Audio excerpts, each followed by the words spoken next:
dependiendo si es hombre o es mujer, será por 0.6 o 0.55.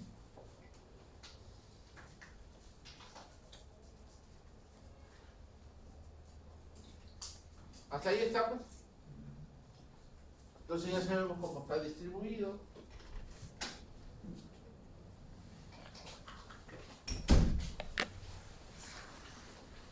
Ahora necesitamos saber el balance. Lo ideal es que el agua que yo consumo también lo utilice y lo elimine para tener un equilibrio hídrico. Entonces ahí hablamos de ingresos y egresos. Si es que mis ingresos, mis ingestas son iguales a mis egresos, yo digo, hay un equilibrio, ¿no? Lo que he tomado, lo he eliminado. Entonces voy a mantener mis volúmenes normales, ¿verdad? Entonces, si mis ingestas y mis eliminaciones están equilibradas, ahí hablo yo de balance, decimos balance cero o balance neutro también se le dice. Equilibrado. Pero ¿qué pasa si mis ingestas son menores a mis egresos?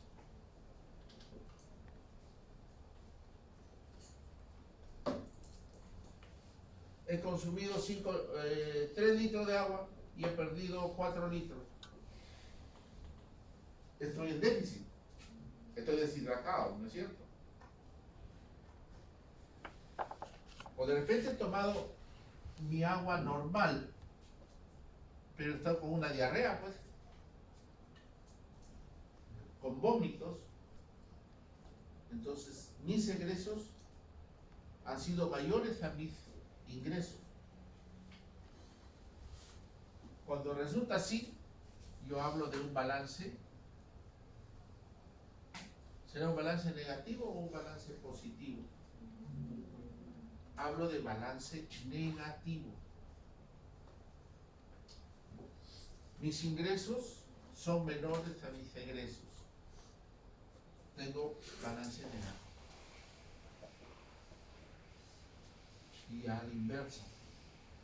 Si tengo más ingresos, son mayores que mis egresos, me estoy sobrehidratando. De repente hago una intoxicación hídrica, he tomado bastante líquido, tal vez he consumido sal y tengo bastante sed, voy a acumular más líquido. O de repente tengo a mi paciente que está con sus vías, con sus soluciones, y le han pasado 3-4 litros de agua, ¿no es cierto? Entonces está sobrehidratado. Ahí hablamos nosotros de balance positivo. Entonces tenemos que hacer ese balanceo. Hay pacientes que están deshidratados y necesitamos reponerle el agua. O pacientes que están sobrehidratados. En algunas condiciones yo puedo someter al paciente a balance negativo. Imaginemos que tenemos un paciente con insuficiencia cardíaca que está edematizado. Le mantendré el balance cero.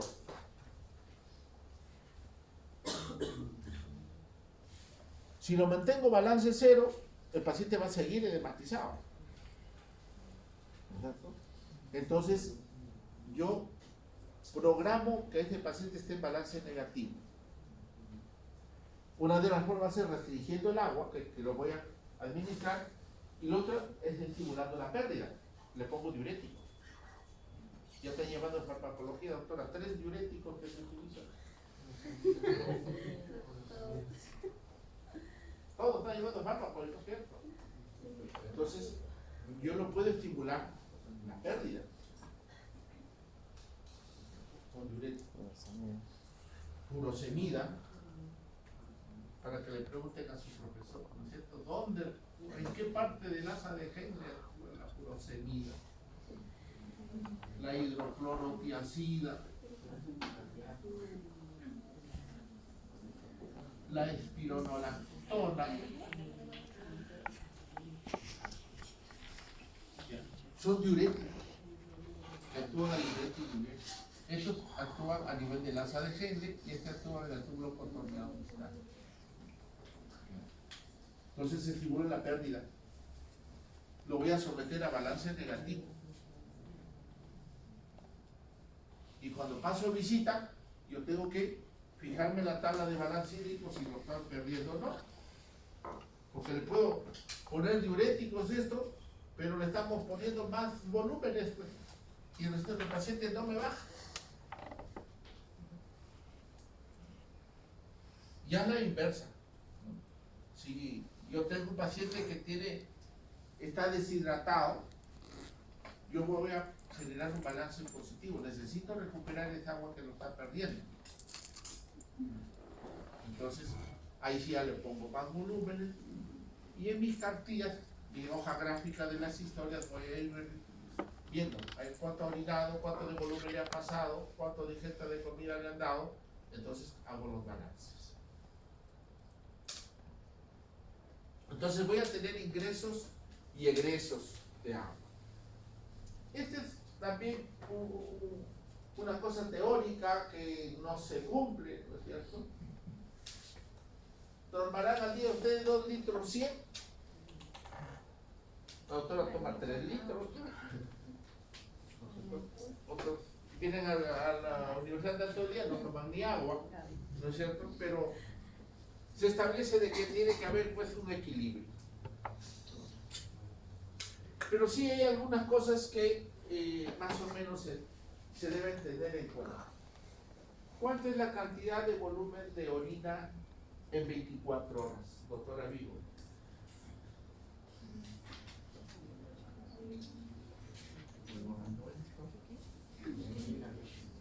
Que le llamamos la diuresis, ¿verdad?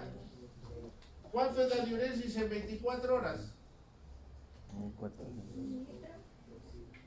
Doctor Corrales, la diuresis en 24 horas. Entre litro y medio hasta 2. ¿Ah? Entre litro y medio, 2 más o menos. Ya, lo dice. 1500 a 2000 mililitros.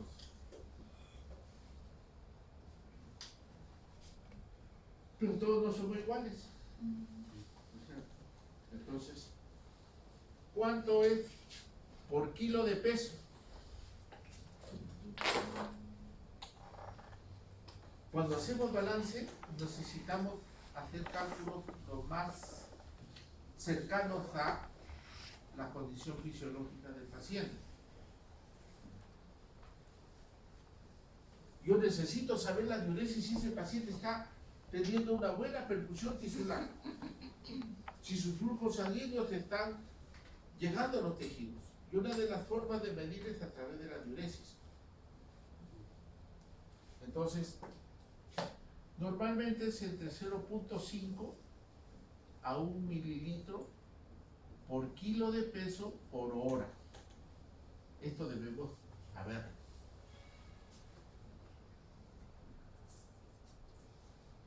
Viene un paciente que ha tenido una hemorragia digestiva, por fractura, etcétera, etcétera, ha perdido volumen. Entonces está teniendo tal vez una hipotensión, hay una mala perfusión de los tejidos. El paciente está haciendo isquemias. Yo necesito saber si el volumen circulante que está teniendo está siendo fisiológico o no. Y voy a calcularlo a través de la diuresis. Mínimo debe orinar 0.5 mililitros por kilo. Doctora Vigo, ¿cuánto pesa usted? 60. Entonces, si fuera la doctora Vigo, 60, 0.5 por 60, ¿cuánto sale? 30 mililitros por hora. Por hora. Por 24, ¿cuánto sale, doctora? 620. 1000. No, 625.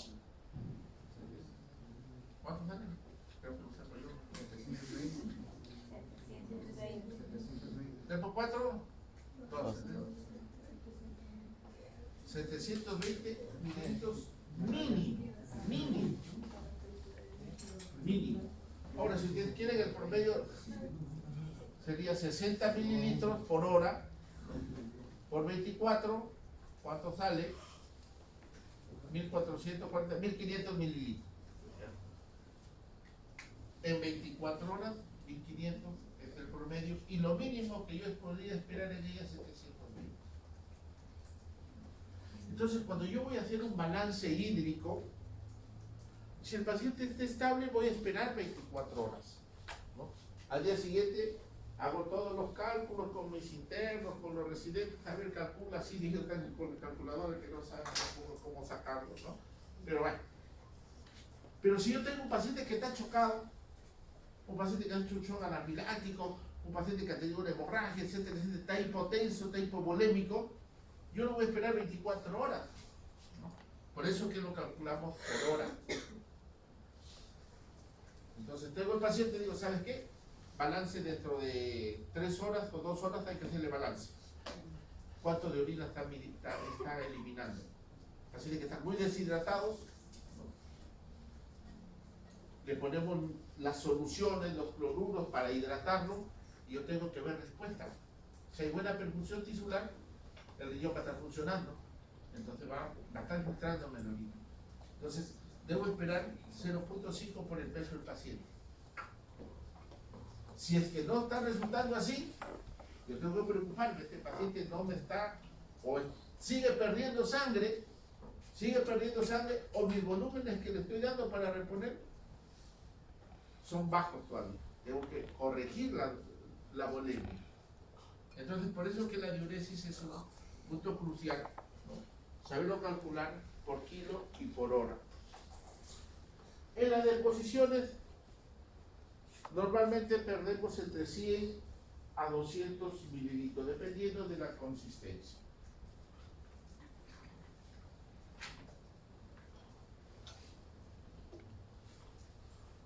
Acá nos hablan de las pérdidas insensibles. Ojo en las pérdidas insensibles. A esto de acá. Las pérdidas insensibles es el agua que yo pierdo por evaporación, ya sea por la piel,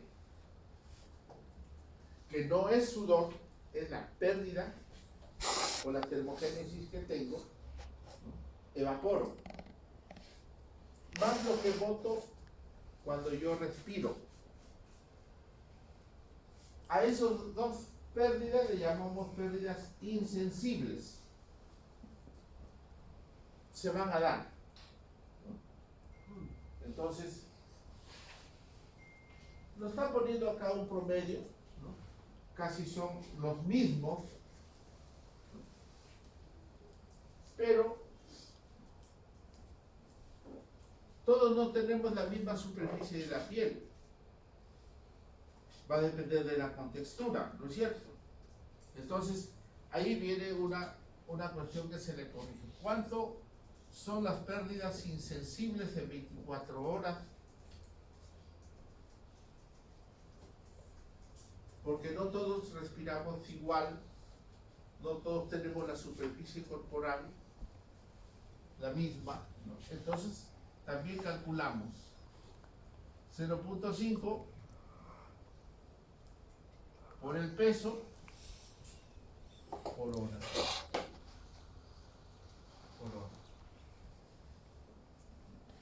Entonces,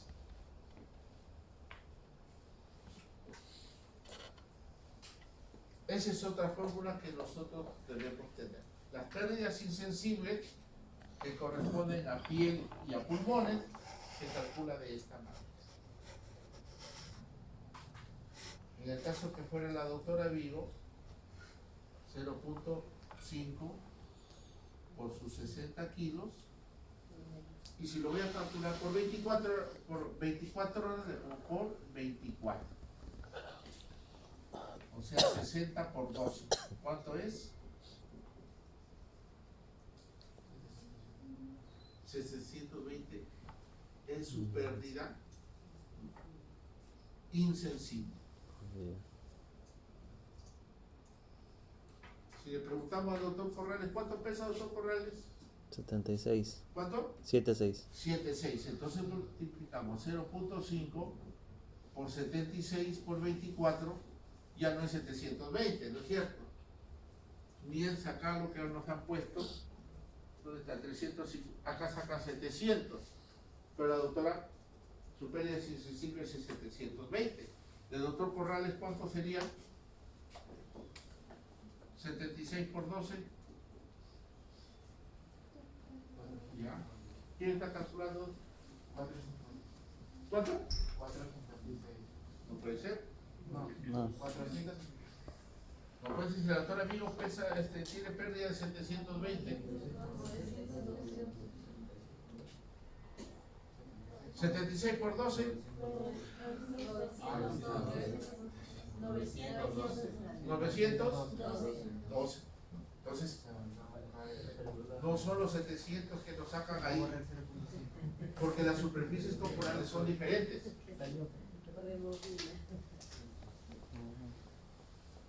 Entonces, nosotros tenemos estos parámetros. Ustedes cuando van a estar en las prácticas hospitalarias, así tienen que calcular.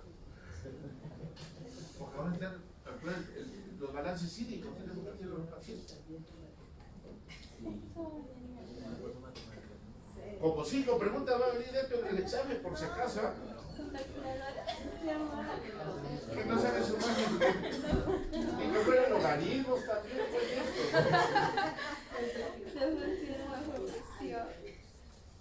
eso es capital, saber balance hídrico. O sea, mis internos mejor salen despavoridos porque después hacemos del sodio y del potasio.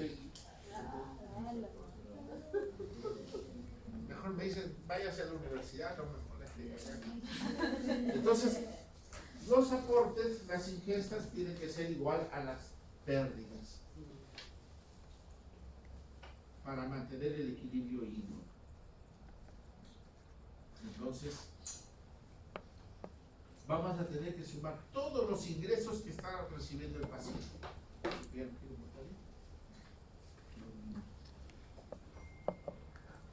vamos a sumar todo, cuánto has consumido.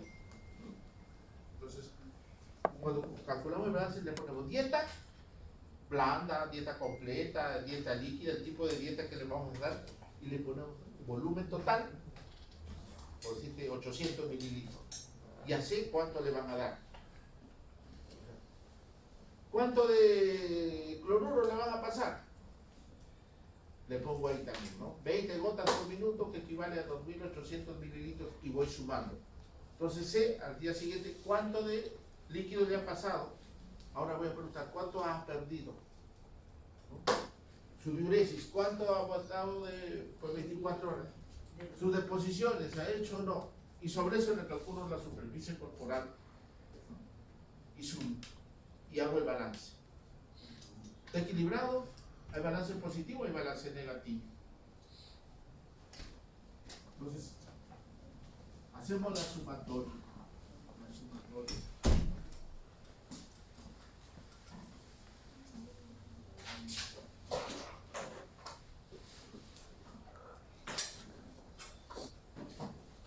Y acá les he puesto algunas fórmulas que les he mencionado. Miren, por ejemplo, si las deposiciones son normales, habíamos mencionado pues de que el volumen es entre 100 a 200 de agua. Pero si las deposiciones son bien líquidas, vamos a calcular 100% que es agua. Si son semilíquidas, 50% de ese volumen que nos está perdiendo. Por eso, cuando ustedes hacen historia y le preguntan sobre sus deposiciones, ¿con qué ritmo hacen sus deposiciones? Diario, dejando un día, cada 3 días, y tengo que preguntarle la consistencia de esas deposiciones para poder utilizarlo cuando tenga que calcular.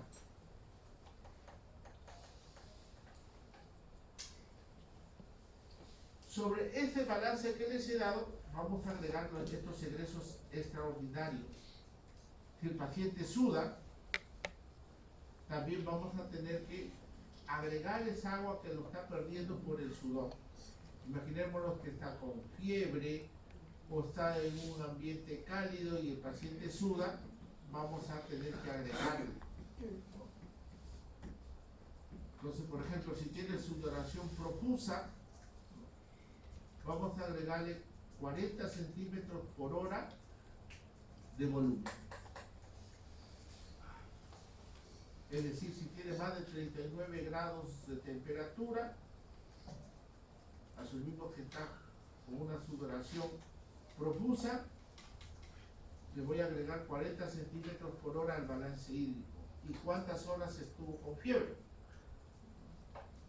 Entonces, si hizo fiebre 3 horas, 40 por 3 sería 120 mililitros que tengo que agregar cuando estoy haciendo el balance. Y si tiene 38, una fiebre moderada, le agrego 20 centímetros por hora. Como en el caso anterior, si ha tenido fiebre por 3 horas de 38, le voy a agregar 20 centímetros por hora, sería 60 centímetros de agua que tendría que agregar a su balance por aumento de la temperatura que le genera sudoración. Entonces, hay forma de ir calculando algunos agregados. Lo mismo si el paciente tiene hiperventilación, vamos a agregarle también. Se considera normal hasta 20 respiraciones por minuto. Pero si el paciente respira 25, está hiperventilando, voy a tener que agregar a ese balance 1 centímetro de agua por cada respiración adicional por hora. Imaginémonos que el paciente está respirando, acá en el ejemplo, 30 respiraciones por minuto, es decir, tiene 10 respiraciones adicionales, entonces lo multiplicaré por 1. Entonces voy a agregar 30 mililitros por hora de hiperventilación que tenga el paciente. Entonces hago esos agregados para generarle el balance. Y al final tenemos esto, lo que les había mencionado. Acá lo tenemos. Algunas fórmulas que vamos a utilizar cuando vamos a hacer los cálculos, cuando tiene fiebre, cuando hay sudoración, en el caso de la respiración, hacemos los agregados sobre lo que hemos calculado. Esto, por favor, ténganlo ya claro. Es uno de los grandes problemas que tienen los médicos que están en formación, ¿no? Cuando ya están en la práctica hospitalaria, cuando están haciendo el internado, porque ellos se encargan de hacer las historias, ellos te presentan el paciente, ellos te van a contar, porque nosotros vamos 5 minutos, no estamos con el paciente y ya eso fue todo, pasamos al otro y al otro, ¿no es cierto? Pero el interno es el que está monitoreando todo el día al paciente y al otro día te das cuenta, ha hecho fiebre o ha vomitado. ¿Cuánto ha vomitado? Entonces ellos tienen que tener ya eso en cuenta. ¿Cuánto de diuresis ha tenido? No, y si es un viejito que se orina, que tiene incontinencia urinaria, tengo que decirle que le ponga pañal o que le pongan sonda. Y lo tiene que medir. Si lo pusieron pañal, cada 3 horas, 4 horas, tiene que estar pesando el pañal. Entonces ellos ya pesan el pañal en seco, ya saben cuánto pesa el pañal en seco, y después de 3 horas que el paciente ha miccionado, lo tiene que pesar. Lo mismo si que defeca, ¿no? Y está con pañal, tiene que pesar el pañal. Entonces todo ese dato tiene que darle para que al día siguiente pueda sacar el cálculo del balance. Y ahí es donde sufren, ya no se acuerdan de estas fórmulas, pues, ¿no es cierto? ¿Preguntas? ¿Por cuánto tiempo aproximadamente una persona puede estar sin tomar nada de agua? ¿Perdón? ¿Por cuánto tiempo aproximadamente una persona puede estar sin tomar agua? ¿Cuánto tiempo puede estar el paciente sin agua?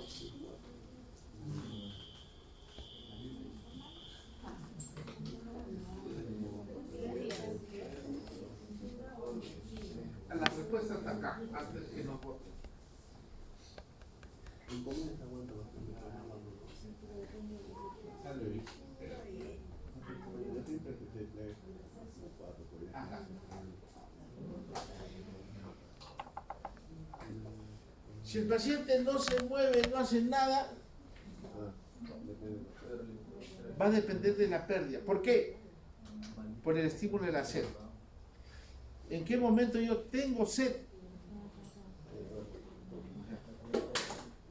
Cuando pierdes el 0. ¿Qué dice acá, doctora? La ingesta está regulada principalmente a través del mecanismo de la sed. La sensación de sed aparece con una pérdida de 0.5 de peso corporal. Entonces, si tú pesas 60 kilos, cuando pierdas, ¿cuánto de agua? ¿Será 3 litros? No. Si pesas 60 kilos, el 0.5, ¿cuánto es? 3, ¿verdad? 3. Cuando pierdas 3 litros de tu agua vas a tener sed. Entonces, tu riñón está trabajando ahí. Entonces, cuando pierdas ese volumen vas a tener el reflejo de la sed. Cuando se pierda ese volumen. Entonces, si hacemos los cálculos, las pérdidas insensibles que lo tienes por hora, para la pérdida de la orina, más o menos vas a calcular. Pero va a depender mucho de del estado de conciencia que podríamos tener. Entonces, cuando tenemos esa pérdida, voy a tener el reflejo ese. Mi cuerpo me está pidiendo. Si no tomo agua, ¿qué pasa? ¿Cuál es el otro mecanismo que se activa para mantener mi agua? ¿Perdón? El HAD. El HAD se activa. La hormona antidiurética. Bien. Entonces, si yo no tomo agua, voy a estar en un estado hiperosmolar. La hiperosmolaridad va a señalar al hipotálamo que necesito agua, necesito volumen. ¿Qué hace el hipotálamo? Lo más rápido, sed. Te estimula el reflejo en la sed. Pero tú no quieres tomar agua, pues. La hormona antidiurética te retiene la orina. Hasta donde pueda también, ¿cierto? Entonces, va a depender mucho cómo conservo que no pierda esto. Entonces la hormona antidiurética tiene que trabajar. Por eso un compañero también nos habló de la aldosterona, ¿no es cierto?, que retiene sodio y también retiene agua. Entonces van a haber algunos mecanismos que se van a dar, pero si llegas a ese tope de pérdida vas a necesitar agua ahí. Muy bien, ¿alguna otra pregunta? ¿Hay algunos que llegaron tarde? A ver, antes de todo. Ponte, profesor. ¿Ah? Ponte. Aguilar, Álvarez, Corrales, Presente, pasó. Espinosa, Presente. Aitara, Presente. Guamaní, Culca, Mori,